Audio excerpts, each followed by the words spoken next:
La verdad es que el título, espero que no les haya sorprendido, lo he tomado de don José Ortega y Gasset, porque uno de los pilares de su filosofía era la razón vital y lo que se llama el perspectivismo, que todo el mundo interpretamos como que yo soy yo y mi circunstancia.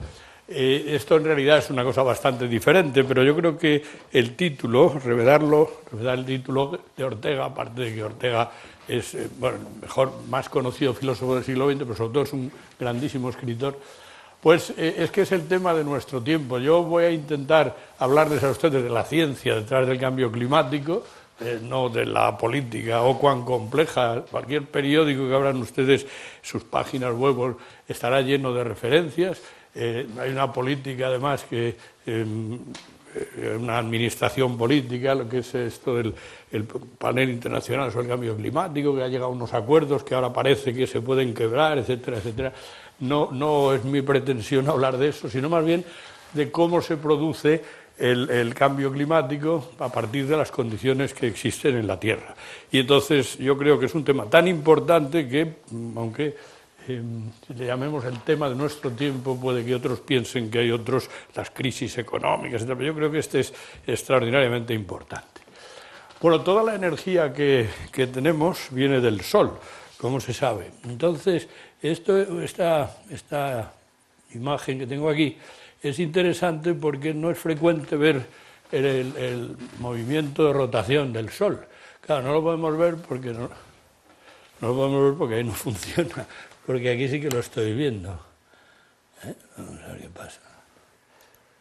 Pues como no... Es que aquí sí se ve. Bueno, pues en realidad esta es una imagen ultravioleta con un telescopio que esté en el ultravioleta extremo y, pues les garantizo a ustedes que yo sí que estoy viendo el movimiento de rotación del Sol en torno a un eje vertical. Y realmente esto no se puede ver, primero porque mirar al Sol es difícil, imposible, y segundo porque como es en ultravioleta no lo podemos ver nosotros. Entonces, de esto, aparte que aquí pues hay tormentas magnéticas, manchas solares, hay montones de cosas y hay pues esta radiación que va saliendo hacia el exterior, que es la que nos llega. De ahí nos viene toda la energía. Y esta energía que nos viene... Bueno, vamos a tener que estar más... Sí. Esta energía que nos viene en forma de radiación electromagnética. Ya saben que una onda electromagnética es una sucesión de un campo magnético que genera uno eléctrico, etcétera, etcétera. Esto pues se va viendo aquí. Y entonces hay un espectro electromagnético muy amplio que va desde las ondas largas a las ondas cortas. Y vamos a ver si esta sí funciona. La hemos probado antes y... Entonces aquí pues tenemos con este pequeño sistema, lo que podemos hacer es ir variando. Bueno, pues todo lo que les estoy diciendo a ustedes no funciona. En realidad cuando voy variando el cursor aquí, es que este ordenador no es debería haber traído el mío. Bueno, pues cuando voy variando aquí el cursor, pues se ve que la longitud de onda va cambiando y que la energía va subiendo. O sea que aquí son las ondas de radio, que son las menos energéticas, de mayor longitud de onda, y ahí son hasta los rayos gamma y luego los rayos cósmicos. Y la zona visible del espectro es esta y el Sol, bueno, hay unos ejemplos ya de espectros concretos, irradia sobre todo en el visible y un poco en el ultravioleta y un poco en el infrarrojo, pero el espectro solar es muy cercano al visible, que aquí está repartido además en los colores del iris, como ven. Bueno, entonces en vista vamos a seguir sin las páginas web, así acabaremos quizá antes. Entonces la energía que nos llega del Sol y debido a la atmósfera da lugar a un efecto que se llama efecto invernadero. Veremos enseguida desde el punto de vista histórico porque cómo se ha empezado a llamar así, y aquí tenemos una representación muy simplona de un invernadero. Tenemos ahí que sería la Tierra, entonces está cubierta por la atmósfera, entonces llega la radiación, entra y pues no puede salir. No es exactamente igual, porque los mecanismos de transmisión del calor y de la radiación, hay tres mecanismos, y en el invernadero pues es sobre todo la convección, y aquí es sobre todo en la Tierra es la radiación. De todas maneras, esta imagen que tienen aquí son los invernaderos que hay en el Ejido, en Almería, que es la mayor extensión del mundo de invernaderos para cultivo de plantas alimenticias, y son 30.000 hectáreas, que es una barbaridad de sitio. Esto pues ha cambiado un poco ha cambiado mucho la fisonomía del lugar, y es una fuente de riqueza y de algunos conflictos también. Y entonces, este es un invernadero convencional, que sería como este. La Tierra es un invernadero, pero es parecido. Resulta de la interacción entre la radiación que llega del Sol y pues calienta la superficie terrestre, y luego después, terrestre y marina, toda la superficie de la Tierra, y luego después se devuelve hacia el exterior. Lo que pasa es que, debido a la existencia de la atmósfera y a las moléculas que la componen, como veremos en los mecanismos que vamos a estudiar, pues se queda una parte, y esa parte de la radiación solar sale de la Tierra, y es muy interesante, lo vamos a ver con detalle, que el Sol nos manda energía en esta región, ultravioleta visible y un poco de infrarrojo, y la Tierra devuelve esa radiación en forma de infrarrojo. Eso es una idea crucial para que exista efectivamente el efecto invernadero. Entonces, una parte atraviesa la atmósfera de ese infrarrojo, y el resto es absorbido por esas moléculas que la constituyen, que ahora veremos algunas, y esas moléculas, una vez que la absorben, luego la devuelven, y eso es lo que da lugar al calentamiento. Esto hace que la temperatura media de la Tierra, la temperatura media, sea unos 14 grados, que es mucho más alta que si no hubiera atmósfera, que sería del orden de 18 grados bajo cero, lo cual quiere decir que tenemos un efecto invernadero que es equivalente a unos 32 grados. Y aquí lo que puede pasar es que si modificamos la composición de la atmósfera, modificaremos las concentraciones de esas moléculas, y eso podrá dar lugar a cambios en la temperatura media de la Tierra, y también naturalmente en la local, pero aquí la que nos interesa es la temperatura media, por lo menos de momento. Ahí está, el efecto invernadero pues se puede modificar, o sea que el efecto invernadero es una cosa muy positiva. Gracias a que hay efecto invernadero hay vida en la Tierra. Habrán ustedes visto que últimamente se descubren muchos planetas extrasolares en otras estrellas, gracias al telescopio Kepler sobre todo, y en esos sistemas solares se miran los planetas que hay a la distancia que están de sus estrellas respectivas, y se dice que las que están en la zona del agua líquida podrían tener vida, lo cual naturalmente no quiere decir que la tengan, pero que para que sea vida como en la Tierra al menos tienen que tener esa condición. Bueno, pues aquí tenemos vida porque estamos en esa zona, lo cual se debe no solo a la distancia óptima de la Tierra dentro del sistema solar con relación al Sol, sino también a la presencia de la atmósfera, cuyo origen es también muy interesante, pero no me puedo dedicar a él hoy. Se puede modificar, y estas modificaciones se conocen con diferentes nombres. Vamos a tratar de precisarlas un poco, aunque no es que sea muy complicado esto. Se llama cambio climático a los cambios en los patrones del tiempo, lo que se llama el clima. El clima de la Tierra es lo que cuando cambia lo llamamos cambio climático, o sea, esos patrones habituales del tiempo atmosférico. Se dice calentamiento global a la variación, al incremento, porque en general por ahora está siendo un incremento, en la temperatura media de la Tierra a lo largo del tiempo. O sea que sería un calentamiento global, pero ha habido épocas en las que ha habido un enfriamiento global en el pasado, y eso pues esto es lo global, naturalmente considerar la Tierra como un conjunto. Y luego se habla de cambio global cuando ya no solo lo consideramos estas variables térmicas, la temperatura, los vientos, etc., sino además otras cosas, pues cosas que tienen que ver con la vida diaria, como por ejemplo aspectos socioeconómicos, aspectos ecológicos, todas estas cosas. Cuando ya consideramos eso, que es naturalmente mucho más complejo como sistema, ya es bastante complejo el propio sistema climático, como para que cuando además le añadimos la economía, la política y todo eso, se convierte en un mare magnum complejo que hace que esto del cambio climático sea realmente complicado. Bueno, pues el balance energético del efecto invernadero es relativamente sencillo de hacer. Aquí está puesto de manera esquemática. La radiación que vendría del Sol sería esta.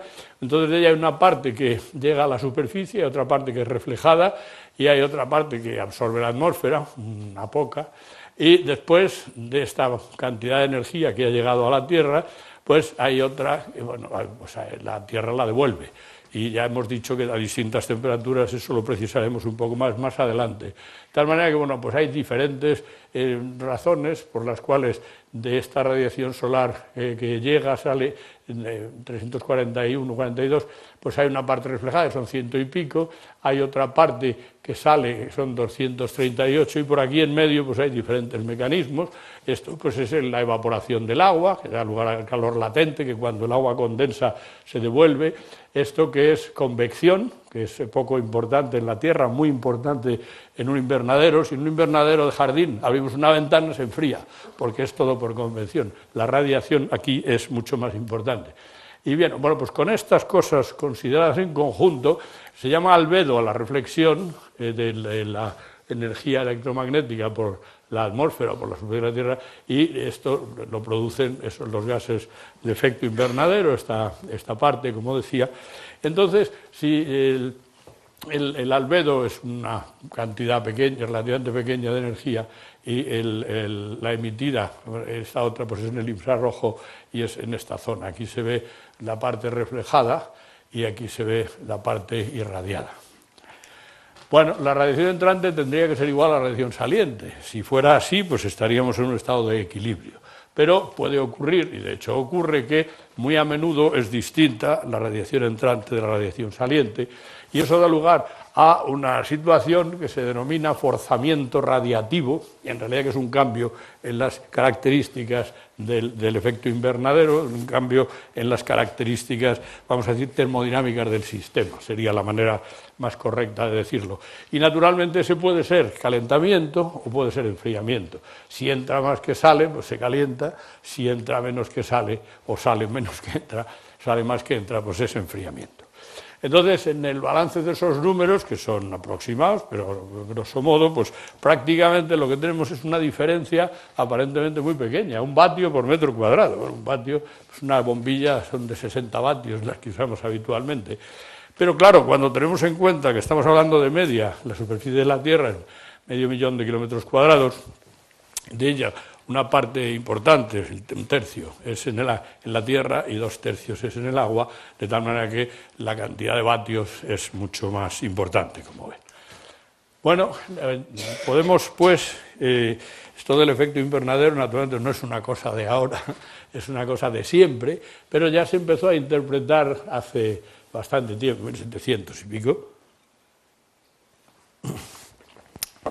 Y vamos a ver un poco quiénes son los científicos que se han ocupado del efecto invernadero con bastante fortuna.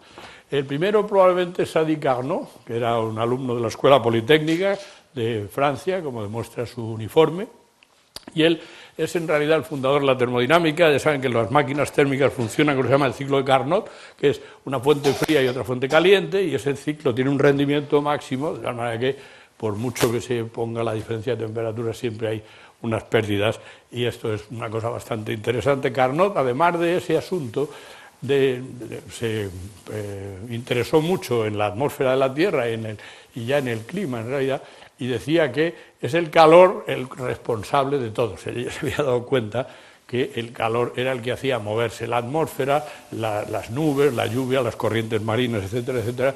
Y entonces consideró que eso era debido a que la Tierra era una máquina térmica, un foco caliente, que era el Sol, y luego un foco frío, que es el espacio en el que está la Tierra, al que tiene, bueno, la propia Tierra, que está a una temperatura mucho menor, y el espacio en que está.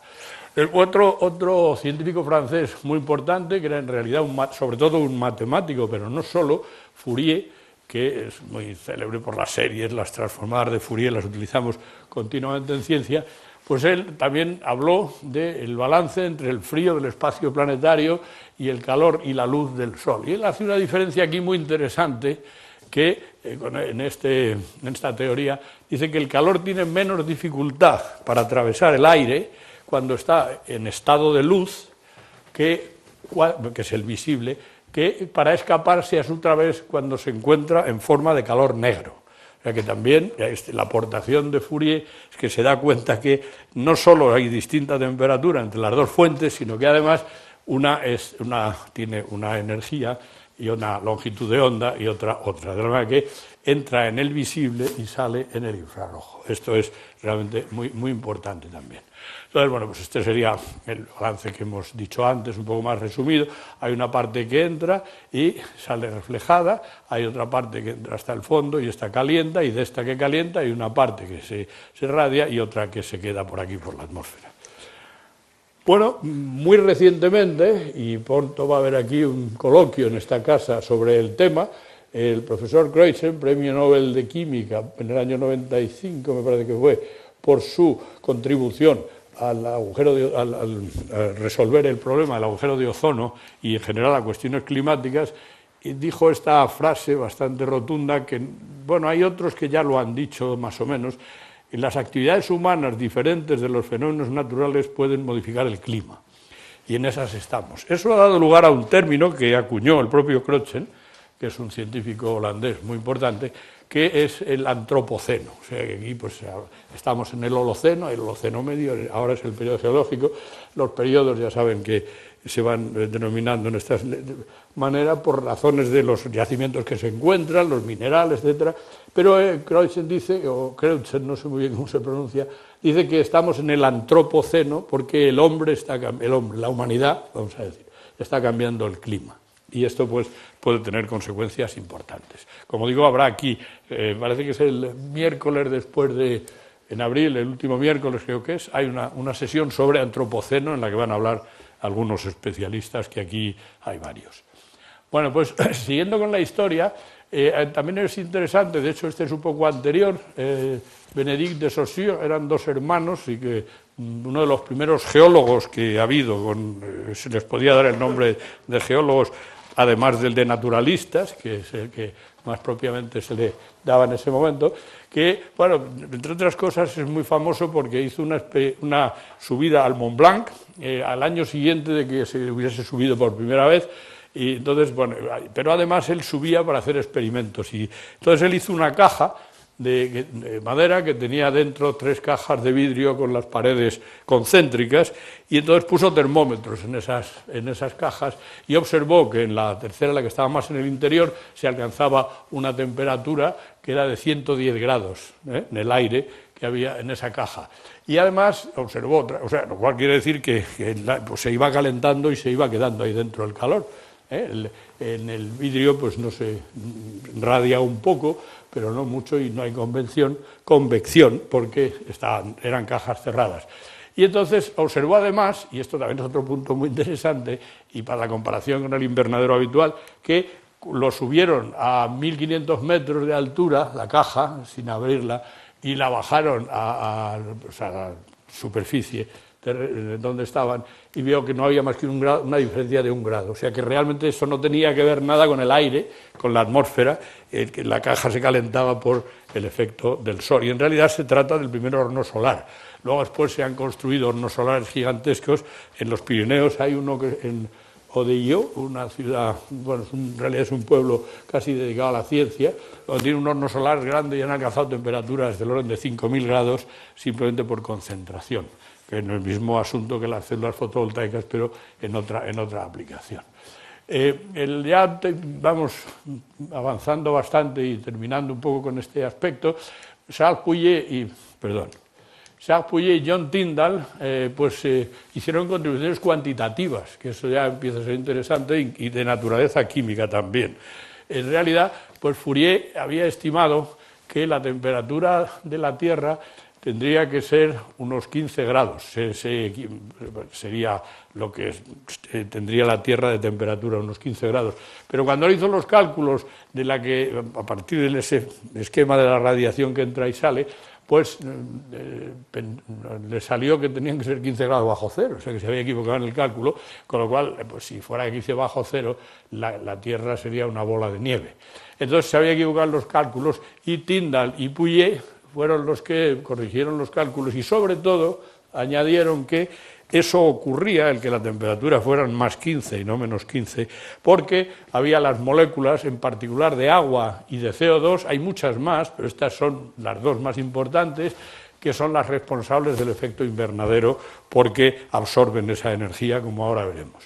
El término de invernadero en este contexto parece ser que se utilizó por primera vez por un científico sueco y después por Graham Bell, que es, como es bien sabido, el supuesto descubridor del teléfono, inventor más bien del teléfono. Sin embargo, como en varios otros casos, como el de Marconi y Tesla y algunos otros, no era verdad. El teléfono lo descubrió un ingeniero italiano que lo patentó, pero no le hicieron caso y le dieron la patente a Bell, que por cierto se había dedicado a trabajar en un teléfono porque tanto su madre como su hermana eran sordas de nacimiento, y entonces, muy sordas, no totalmente, y entonces quería un aparato para que pudiesen oír bien, y ya de paso aprovechó para hacer la comunicación a distancia. Pero como digo, el teléfono no lo inventó Bell, a pesar de que la compañía Bell es la compañía de teléfonos americana muy famosa. La historia muchas veces tiene estas sorpresas, y según confirmado recientemente, a este inventor italiano que se llamaba Mastrotti, me parece, 120 años después de su muerte, la Oficina de Patentes de los Estados Unidos reconoció que lo había descubierto, lo cual supongo que donde quiera que se encuentre le habrá supuesto un gran alivio, naturalmente. Bueno, pues el efecto invernadero, el nombre fue reutilizado, él reutilizaba cosas, porque era sí. Y entonces ya, y con esto casi terminamos con los científicos más destacados, al menos en este momento, Arrhenius, que tuvo el Premio Nobel de Química en 1903 y en esa época, a principios del siglo XX, era la autoridad máxima en la química mundial, hizo cálculos interesantes sobre las concentraciones de dióxido de carbono y la temperatura. O sea que fue el primero que asoció, y ya de una manera cuantitativa, el que había una relación entre el dióxido de carbono y la temperatura, y entonces aquí es donde llegó a los 15 grados positivos, que esos son los que realmente ahora pues aceptamos todos. Y a esto se le llama efecto invernadero natural, o sea, el que todavía no está cambiado, como vamos a ver que está cambiando en este momento. Y otra cosa que hizo, las predicciones son siempre peligrosas, pero Arrhenius dijo que si se duplicaba la concentración de CO2, la temperatura subiría unos 5 grados, lo cual pues es una cosa que está pasando, o sea que no iba nada descaminado. El premio Nobel no se lo dieron por esto, se lo dieron por que bueno, pues la química de los ácidos y las bases la desarrolló, la química en disolución, era realmente un personaje muy importante, y cuando alguien publicaba un trabajo científico, no había casi revistas, se lo mandaba a Arrhenius. Si Arrhenius tenía tiempo y ganas de leerlo y le parecía bien, lo decía, y entonces eso ya pasaba a los anales. Si Arrhenius no contestaba la carta, había que seguir luchando. Bueno, entonces, ¿qué es un gas de efecto invernadero? Hemos dicho que el CO2 es una especie química. Lavoisier dijo que no teníamos que decir sustancias ni compuestos, ni que eran especies químicas, elementos o compuestos, todos son especies químicas. Pues un gas de efecto invernadero es una especie química que es capaz de absorber radiación de la que viene del Sol, y una vez que la absorbe, luego la devuelve, y en ese proceso naturalmente se intercambia energía y por eso la atmósfera se calienta. Entonces, los principales gases de efecto invernadero son el más importante, el agua, después el dióxido de carbono, metano, nitrógeno y muchos más. No he puesto todos porque no merece la pena. Estos son desde luego los más importantes, y en orden decreciente de importancia en principio. Entonces, estas sustancias, como ahora vamos a ver enseguida en detalle, pues cuando llega la radiación electromagnética, pues absorben una parte, de tal manera que el CO, por ejemplo, pues absorbe en esta zona del espectro. Esto es el metano, esto es el ozono, y así, cada una de esas. De tal manera que si ponemos esto es el agua, que absorbe en este sitio y en este sitio, como ven, y cuando nos juntamos a todos, pues tenemos, sería la cantidad de radiación electromagnética que llega a la Tierra, porque la filtran esos gases. O sea que de toda la que nos llega, en una parte se quedan estos compuestos. ¿Y cómo se calientan? Pues los gases se calientan porque las moléculas, los átomos también, pero vamos, sobre todo las moléculas, tienen unos estados energéticos. Entonces esos estados energéticos pasan del estado fundamental, que es cuando están, vamos a decir, en el cero de temperatura del sistema, y entonces podemos suministrarles energía y la molécula pasa de un estado primario, básico, a un estado excitado.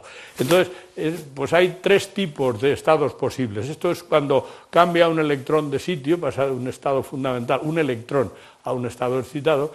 Luego estos otros estados son estados vibracionales, las moléculas vibran, y eso, cuando absorben energía, las moléculas pues pasan de un estado fundamental a los diferentes estados excitados, luego de aquí a otro, y dentro, a este, y luego dentro del estado de vibración hay otras rotaciones de las moléculas. O sea que cada molécula tiene tres maneras de excitarse, y esas tres maneras tienen cada una unos márgenes de energía, o sea que la energía para cambiar un electrón de sitio es distinta y mucho mayor que la energía para rotar una molécula, que es relativamente pequeña. Bueno, pues esto en realidad se entiende muy bien desde la teoría cuántica, y estos se llaman números cuánticos, como probablemente saben todos ustedes, y estas son las moléculas principales, que le he dicho más, los gases estos, los clorofluorocarburos y los hidrofluorocarburos, que tienen que ver mucho con la capa de ozono, pero también algo, bastante con el efecto invernadero. Estas son las principales moléculas. Y estas moléculas, cuando se las excita, pues vibran. Y esas vibraciones pues, son de diferentes maneras. Naturalmente que no vibran de cualquier manera, sino que está muy bien establecido el número de vibraciones distintas que tiene una molécula en función del número de átomos que tiene y de que sea lineal o angular. Entonces aquí tenemos dos moléculas que tienen tres átomos, el agua y el dióxido de carbono. Esta tiene tres vibraciones fundamentales y esta tiene cuatro, porque esta es lineal y esta es angular. O sea que eso también está muy bien estudiado y muy bien conocido, mucho mejor ahora que cuando Arrhenius ya postulaba que eran el CO2 y el agua. Él hablaba sobre todo del CO2, las que absorbían la energía. Bueno, si alguien quiere preguntar algo sobre la marcha, pero luego al final, como yo suelo hablar demasiado, pues se tienen que marchar, o sea que ustedes dicen, oiga, que no... De acuerdo. Bueno, pues seguimos. Entonces, en el caso del agua, vamos a ver si esta página quiere funcionar, si no, ya voy a desistir. Esta es que es interesante, porque... sí. Entonces, nada, no se ve nada, es tremendo. Yo las voy a dar vueltas aquí, en fin. Vamos a seguir sin preocuparnos más de esto, porque pues como tengo una película que quiero mostrar, como no se vea, va a ser un problema. Bueno, pues estas serían las vibraciones. Aquí se ve muy bien las traslaciones. Esta molécula con una cierta cantidad de energía se desplaza. Esto sería la rotación y estos son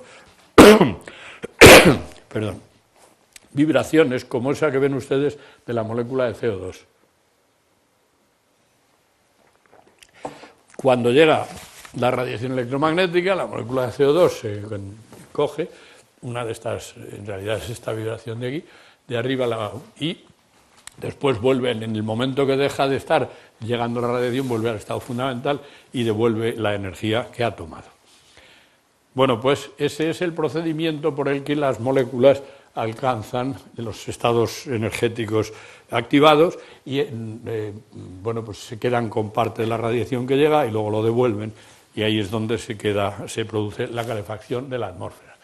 Bueno, normalmente las ondas electromagnéticas que tienen que ver con el tema que estamos estudiando, se habla de lo que se llama un cuerpo negro. Un cuerpo negro es una sustancia que emite radiación y que absorbe toda, toda la que le llega la absorbe, pero es negro, y si pues le calienta, pues emite en función de la temperatura.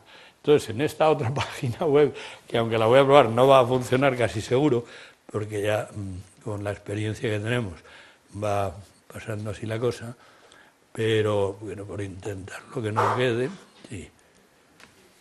Nada, no se utiliza. Bueno, pues lo dejamos.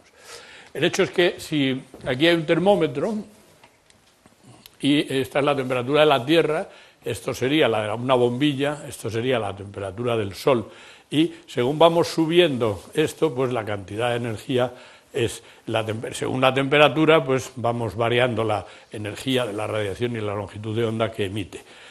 O sea, la longitud de onda y la energía que emite ese objeto, este cuerpo negro. Entonces se supone que el Sol, cuando se está estudiando desde el punto de vista de las ondas electromagnéticas, es un cuerpo negro que emite a una temperatura y la Tierra, en cambio, emite a otra.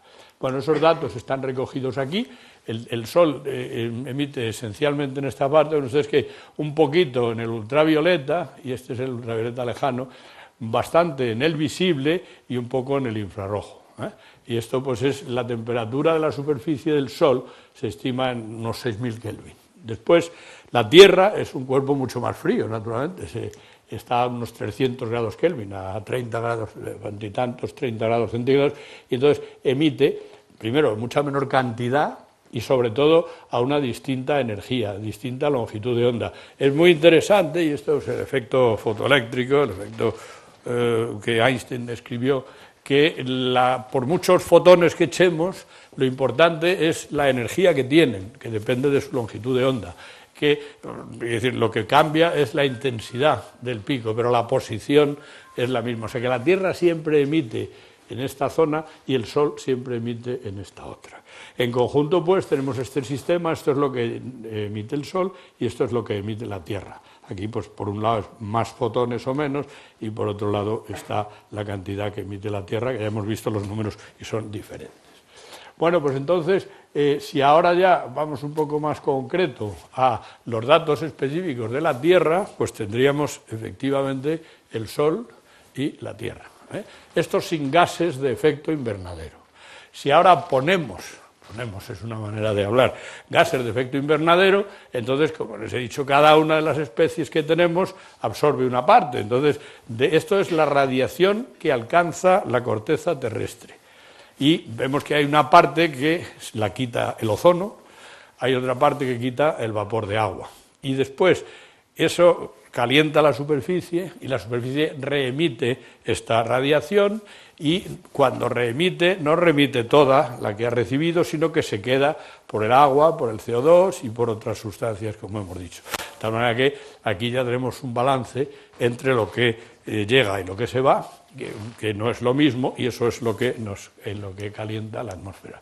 Entonces, esto se puede cuantificar, y entonces el agua equivale a que quitásemos 70 vatios por metro cuadrado, el CO2 25, el ozono, etcétera, etcétera. Como ven ustedes, lo más importante es el agua. De tal manera que el agua de la atmósfera es la que realmente se calienta y mantiene la atmósfera caliente. Pero es interesante que el agua juega en una liga diferente, como se dice ahora en ese lenguaje coloquial. Si nosotros estudiamos la radiación medida en la superficie, o sea, esto es la radiación que llega de los gases de efecto invernadero, pues vemos aquí que el CO2, todo eso, mucho, estos van siendo cada vez menos, y el agua no se pone, el agua no se cuenta porque el agua, aparte que es muy grande, sobre todo porque tiene una característica muy significativa. El hecho es que el CO2 y el ozono son los que más contribuyen al efecto invernadero, aparte también un poco el metano, y esto es lo que se llama, pues decía antes, forzamiento radioactivo, y es una de las evidencias más notables de que efectivamente existe un efecto invernadero y que el cambiar la concentración de CO2 pues aumentaría la cantidad de calor que recibe la atmósfera. Cuanto más CO2 tengamos, más tendríamos aquí en este pico y entonces más calentamiento tendría la atmósfera. Pero hemos dicho que es el agua la que tiene la mayor importancia, porque como vemos, pues las moléculas de agua absorben hasta 70 vatios por metro cuadrado, lo cual quiere decir que se calienta mucho la atmósfera por el agua.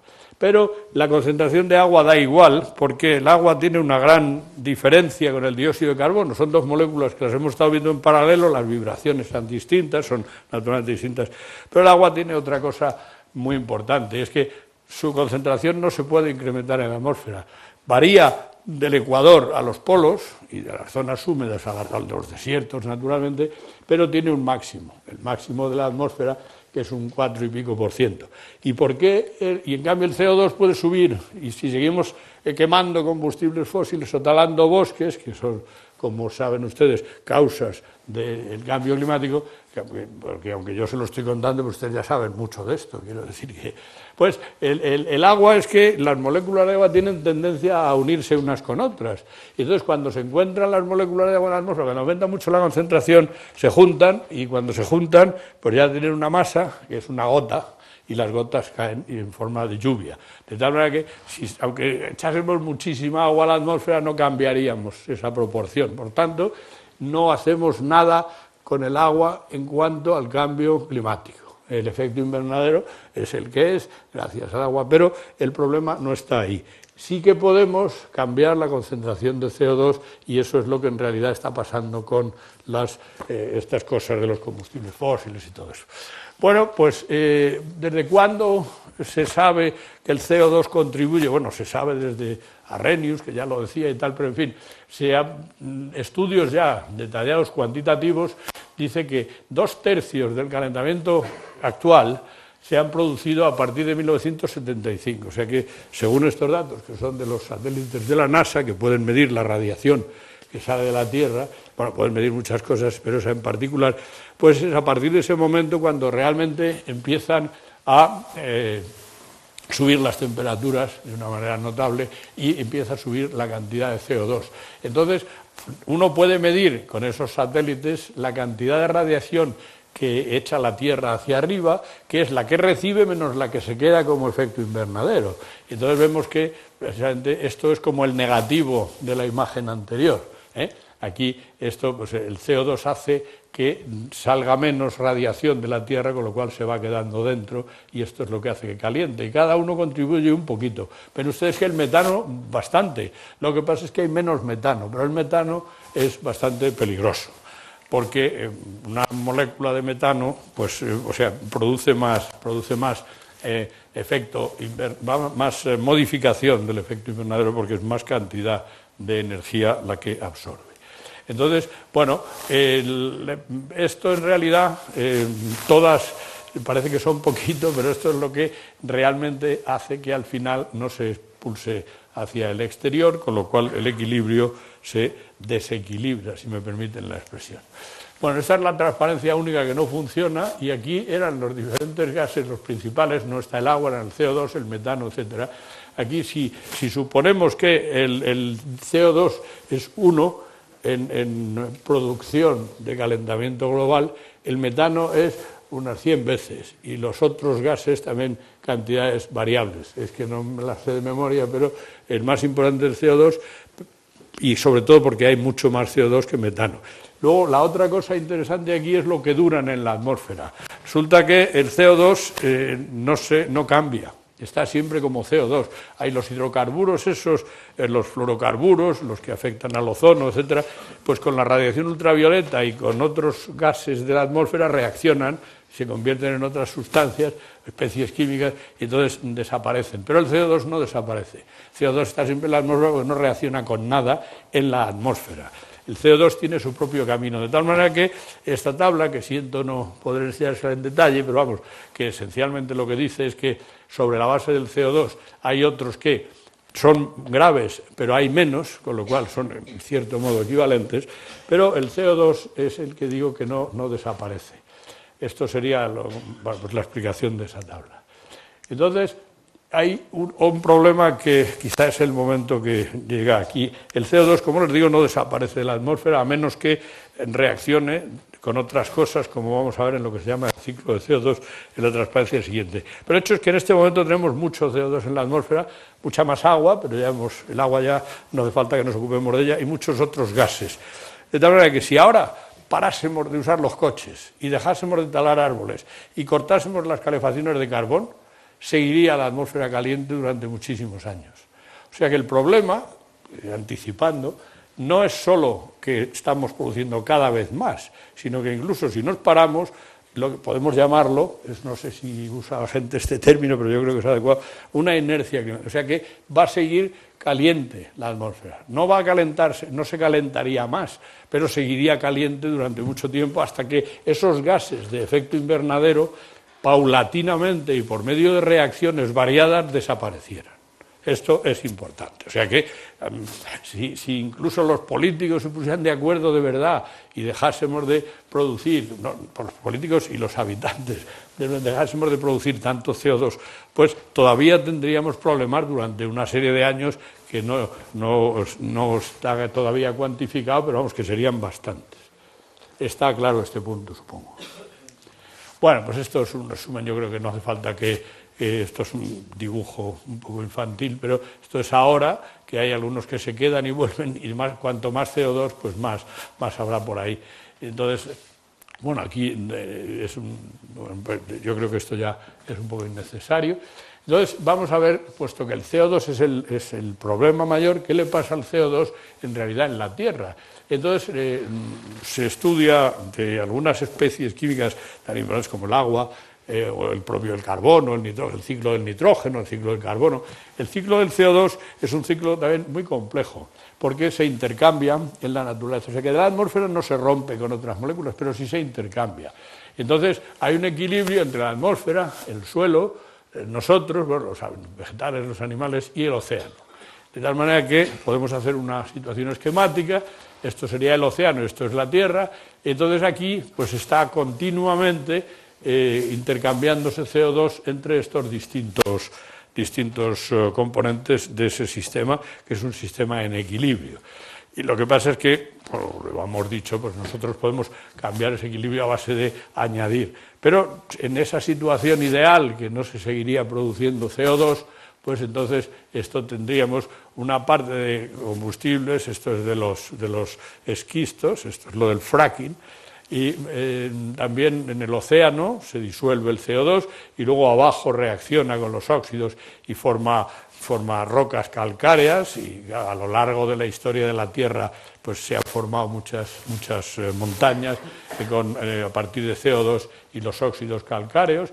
Y bueno, pues este equilibrio se mantiene, y en él también interviene la biosfera. Ya saben ustedes que las plantas proceden CO2, cogen CO2 de día o de noche, cogen CO2 y con ese CO2 y la fotosíntesis pues generan glucosa y generan compuestos orgánicos que hacen crecer a las plantas. Incluso nosotros también tenemos nuestra propia interacción con el CO2. O sea, este es un edificio muy complejo, y son del orden de 10 elevado a 9 toneladas por año lo que intercambia el sistema.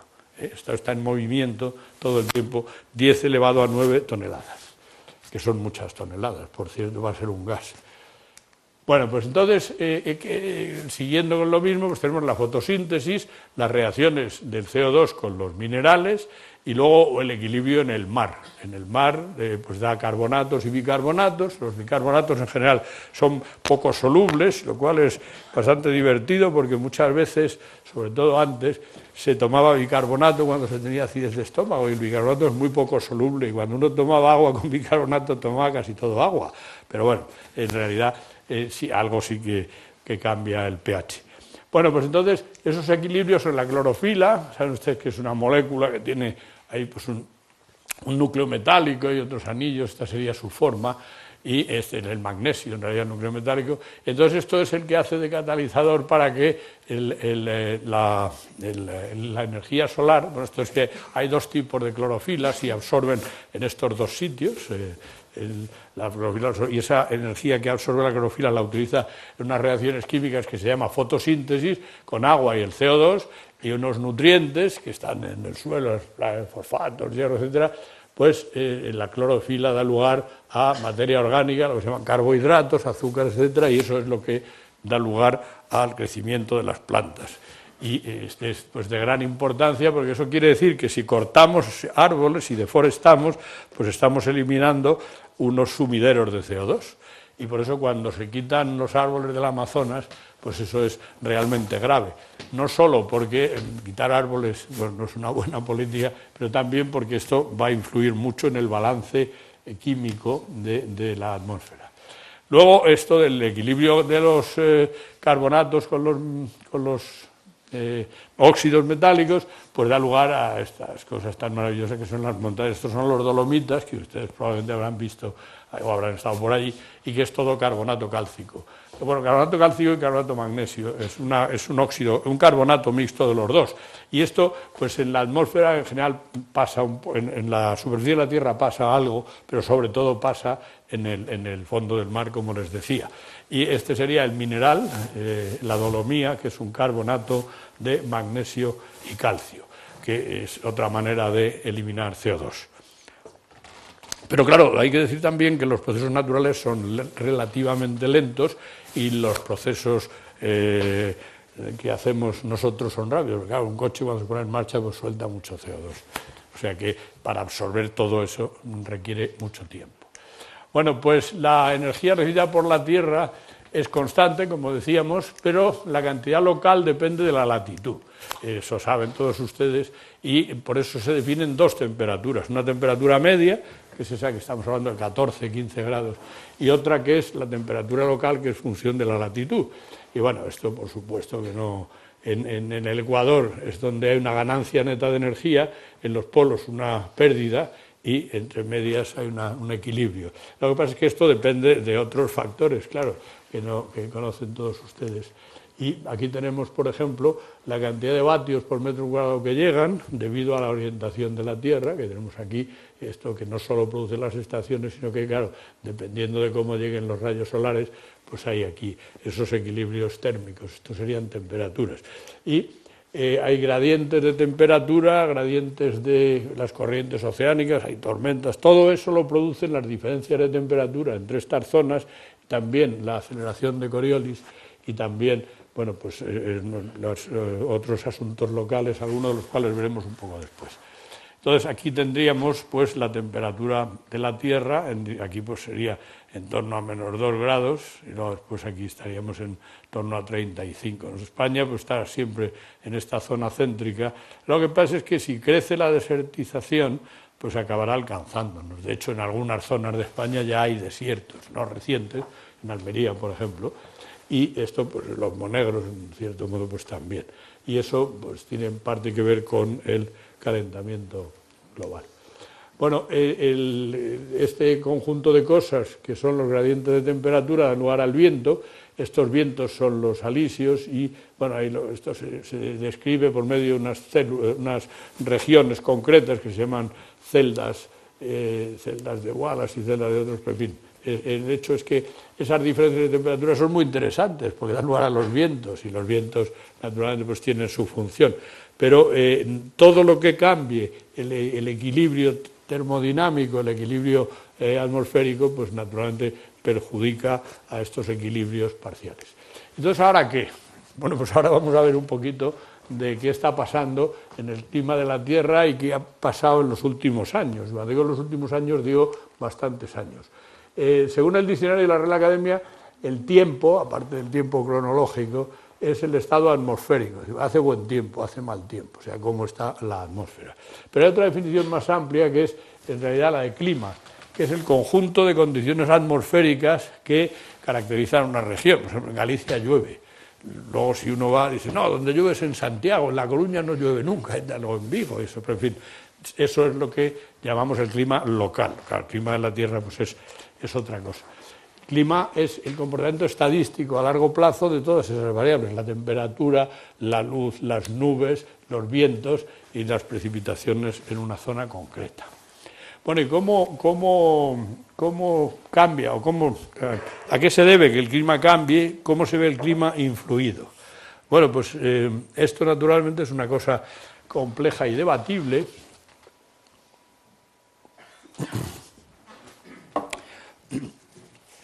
Debatible en el sentido de que se pueden tener más o menos factores en cuenta, pero este señor Crutzen, el premio Nobel que les he dicho, que ha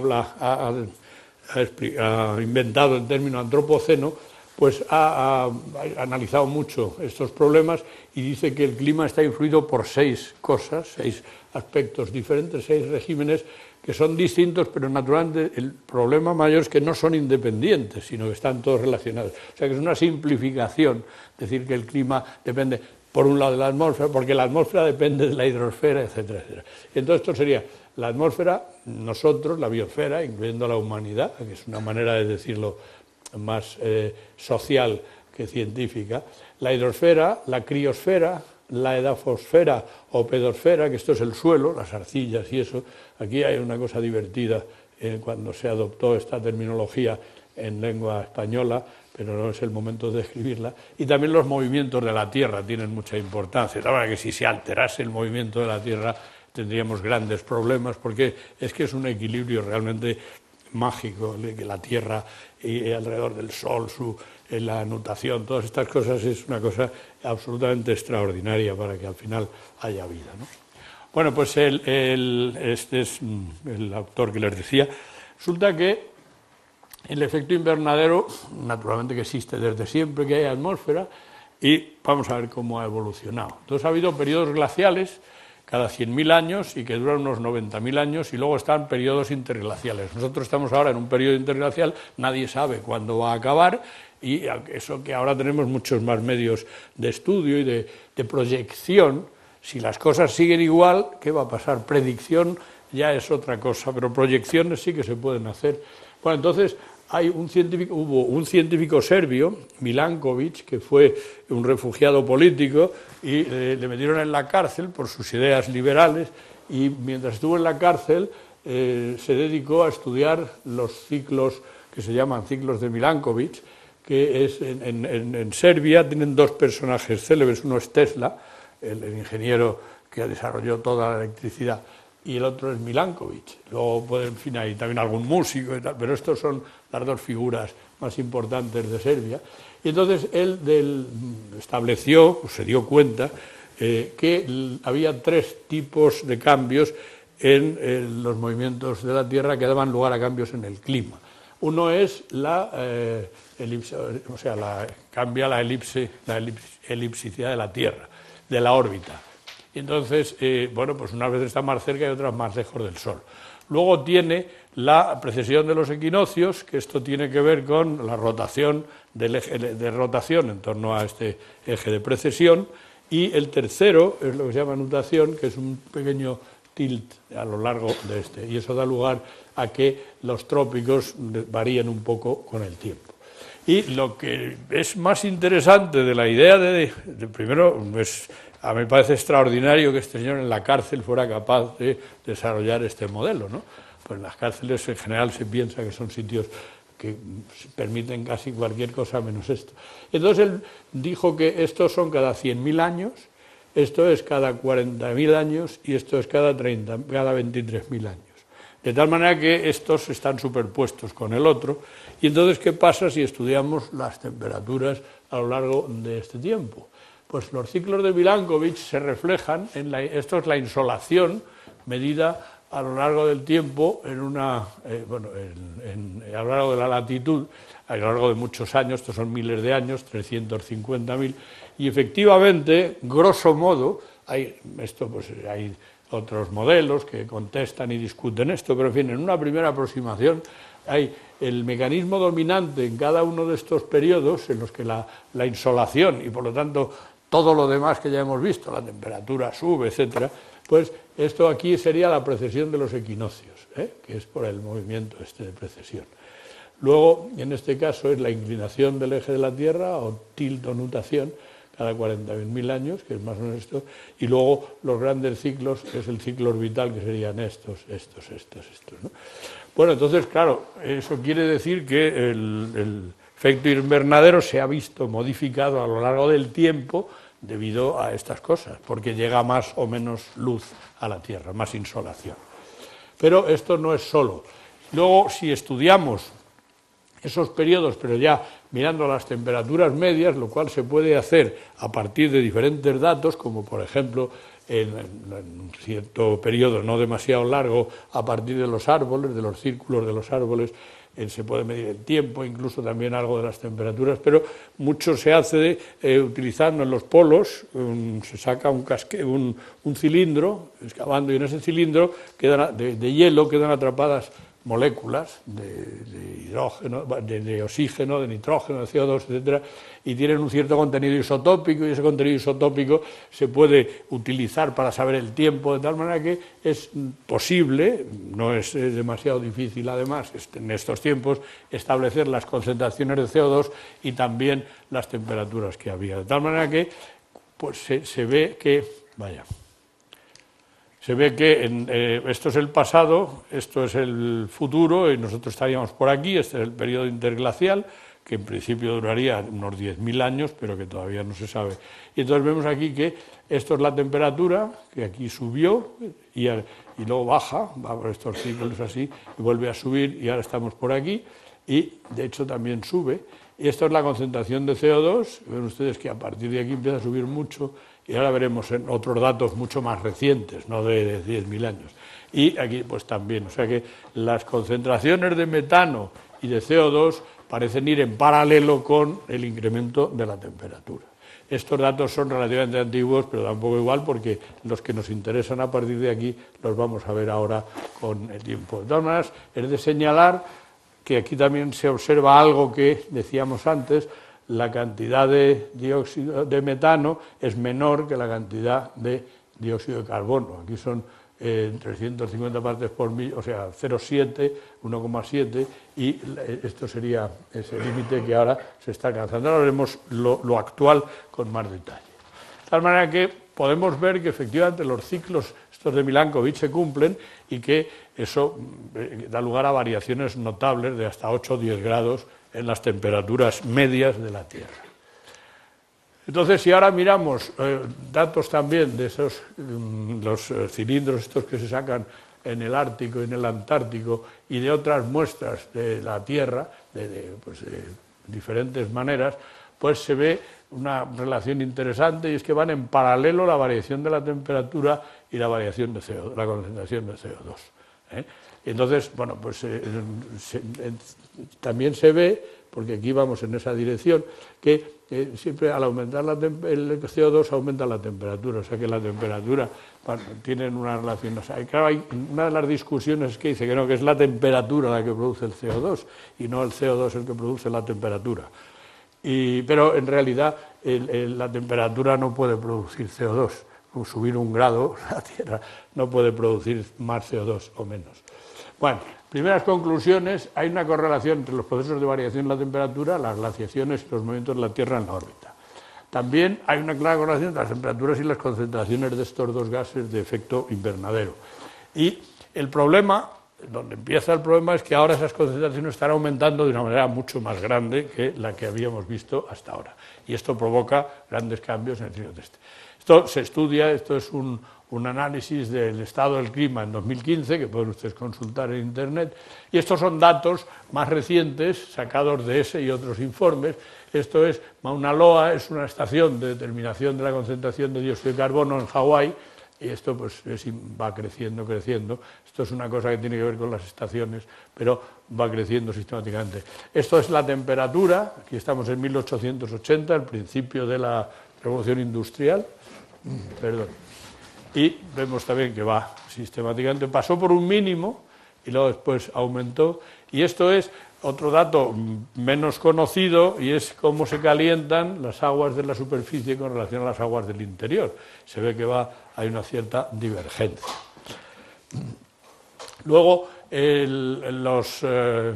bueno, esto es lo que acabamos de ver. Aquí lo vemos en una unidad química, que es la fracción molar en aire seco, pero vamos, como ven, todos van incrementándose con el tiempo, con la excepción de estos que son los clorofluorocarburos, porque como destruían la capa de ozono, pues a partir del año 2000 han empezado a dejar de fabricarse y de venderse sobre todo, y entonces ha caído un poco, pero todas estas funcionan de manera imparable. Y bueno, también se observan cambios que tienen que ver, por ejemplo, con los fenómenos climáticos más complejos, de cómo se mueven las corrientes marinas, esto que se llama el Niño y la Niña, que son una que es fría y la otra es caliente, y entonces, bueno, pues estas también en estos últimos años han sido el Niño, que es la que calienta, ha sido particularmente grave, y por ejemplo estas inundaciones que ahora hay en Perú se atribuyen probablemente a un incremento en el Niño, que a su vez tiene que ver, como digo, pues con las corrientes marinas y la diferencia de temperatura entre América y Australia y los alisios que las llevan y eso. Entonces, otro dato importante, esto es que los días cálidos y los días fríos. Va habiendo cada vez más días cálidos y menos días fríos, y la verdad es que va habiendo una diferencia, de tal manera que no solo es que está cambiando el clima, sino que se está haciendo un poco caótico, que de repente pues aparece un huracán donde no había antes y cosas así. Bueno, esto del Niño ya no intento abrir la página web, pero está explicado. Perdón, vaya. Sí, pues una va en una dirección y otra va en otra. Esta es cálida, calienta Australia, entonces va el aire húmedo, entonces se producen lluvias allí, aquí hay sequía y luego pues vuelve por arriba, cuando el aire caliente vuelve, y la Niña es en sentido contrario. Se llama el Niño porque aparecía en Navidades y los indios de Perú decían que era una cosa que tenía que ver con la Navidad, y entonces la Navidad pues era el nacimiento del Niño, como saben. Bueno, estos son datos de la temperatura, con decir que agosto del 2016 ha sido el mes más cálido desde que se toman registros, y el 17 va por el mismo camino. Estas son las temperaturas terrestres medias mensuales desde 1880 hasta 2016, y como ven es que es imparable esta subida, ¿no? Esto aquí también es una cosa que se puede ver en movimiento, como va creciendo la temperatura a lo largo del tiempo. La temperatura global, la temperatura media de la Tierra en 1867, en el 14, en el 44 y en el 2016. Cuanto más lleno esté esto, más ha subido la temperatura. Bueno, algunos datos que no hace falta tener ordenadores ni nada, sino darse una vuelta. Pues hay un parque nacional en Estados Unidos, que es el país de los parques nacionales, son maravillosos. Pues hay uno que se llama el Grinnell Glacier Park, y es un parque que estaba lleno de glaciares. Esto era en el año 40 y esto es en el año 2004, y ahora pues menos. Y si se fijan ustedes en el Mont Blanc, hay una escalera para bajar a la mer de glace, al mar de hielo, y esa escalera la tiene que ir haciendo cada vez más grande porque el hielo va a estar desapareciendo. En el Mont Blanc está aquí mismo. Esto es la concentración de dióxido de carbono, que ya ha alcanzado los 400 partes por millón, y la media casi, y esto era en septiembre de 2016. O sea que hemos alcanzado, no es que el 400 sea más importante que el 399, pero uno se fija en eso de los números redondos y dice, pues si ya ha llegado a 400, lo malo es que sigue creciendo y sigue creciendo, ¿eh? Y cuantas más partes por millón en la atmósfera, peor. Esto es que se desaparece en el verano austral, y este es el verano en el Ártico. Pues desaparece la cantidad de hielo, va siendo cada vez más grande la cantidad de hielo que desaparece. Luego, cuando llega el invierno, vuelve a aparecer, pero esto es otro indicio inequívoco de que está aumentando la temperatura. Esto es, ya no es en el tercer mundo, esto es una isla que hay en Luisiana, aquí en New Orleans, que estos señores viven en una isla que tiene un puente para ir a su casa, un puente de 10 kilómetros, y solo viven 50 familias, y que son todos jubilados, que han nacido ahí, que no se quieren ir, pero el gobierno no les puede garantizar que no se queden aislados de vez en cuando. Entonces el efecto invernadero se nota incluso hasta en eso, y describe el artículo que si se deben, el gobierno les da dinero para que se vayan, pero ellos que quieren quedar ahí, y digo, en el país más rico de la Tierra, pues ahí se nota ya el efecto invernadero. También la salud humana tiene una gran importancia esto, porque pues cosas como que los vectores de las enfermedades como la malaria, el paludismo, el dengue, todos esos pues se desarrollan. Al haber más calor, pues tienen más, se reproducen más las enfermedades relacionadas con el calor, o sea que influye también mucho en la salud humana. Bueno, fusión de los casquetes polares, subida del nivel del mar, desertificación, fusión del permafrost. De hecho, a partir del verano se va a poder ir de Rusia a Estados Unidos a través del Polo Norte, porque ya se han fundido suficientemente para abrir una ruta que estuvo abierta en su momento.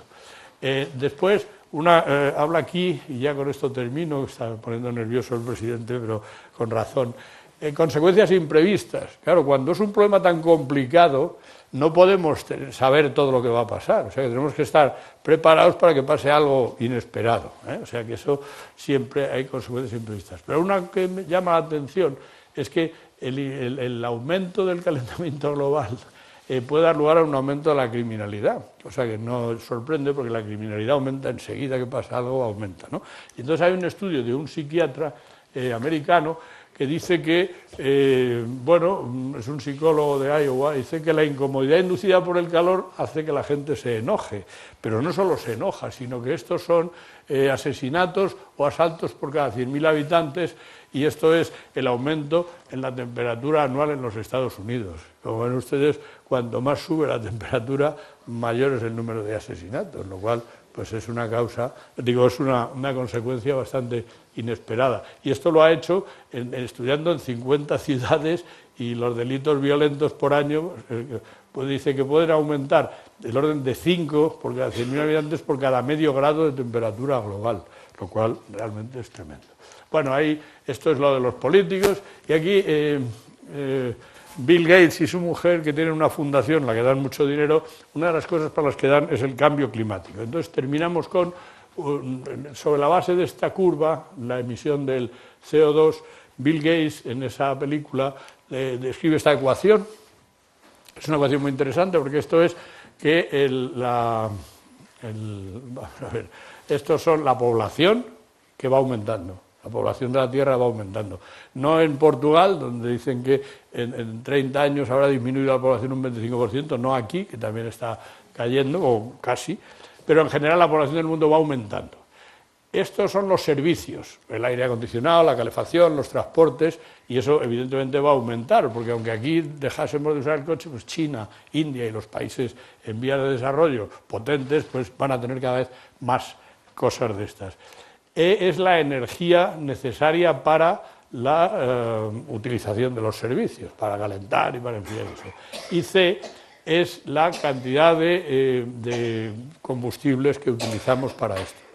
Y entonces el conjunto de estos cuatro, pues los multiplicados, da lugar a una enorme concentración de CO2 en la atmósfera, porque la mayor parte de la energía que consumimos procede del carbón y los combustibles fósiles. La nuclear es testimonial, un 10%, y la fotovoltaica va adelante, pero todavía no. De tal manera que de lo que se trata es de acabar con la concentración de CO2. Pero ya les he dicho que aunque parásemos, la cosa seguiría funcionando. Población mundial, servicios requeridos, energía por servicio, CO2 producido y total de CO2 producido. De tal manera que si hay que llevarse un mensaje es que tendríamos que producir menos CO2, aunque hay algunos que dicen que ¿qué tal si no cambiamos y a lo mejor aparece algo de repente mágico que lo arregla todo? ¿No? Estos serían los optimistas y estos serían los malos. Dice, a ver si va a ser mentira y creamos un mundo mejor para nada, ¿no? Esta sería la frase. En fin, yo creo que con esto ya podemos dejarlo, y si tienen ustedes alguna pregunta, pues estoy a su disposición. Muchas gracias.